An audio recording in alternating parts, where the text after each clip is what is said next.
అప్పుడు రోడ్డు సౌకర్యం లేక డోలీ మీద తీసుకెళ్ళాలి అంటే ఎంత కష్టపడతామో, ఎంత ఇబ్బంది ఉంటుందో నేను అనుభవించకపోయినా కానీ నాకు ఆ కష్టం నేను మనుషుల్ని చూసి అర్థం చేసుకున్నాను.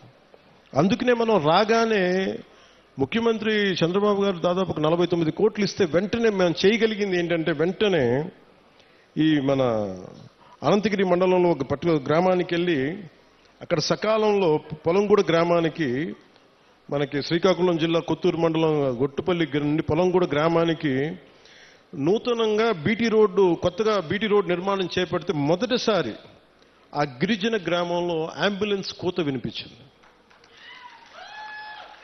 అంటే సకాలంలో సరైన సమయానికి అంబులెన్స్ రావడంతో ఒక గిరిజన గర్భిణీ మహిళ సకాలంలో ఆసుపత్రికి చేరి ఒక ఆరోగ్యవంతమైన శిశువుకి, ఒక బిడ్డకి జన్మనిచ్చింది.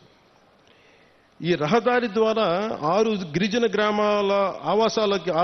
ఆవాసాల గ్రామాలకు చెందిన 1260 మంది డోలీ మోతల నుంచి విముక్తి పొందారు.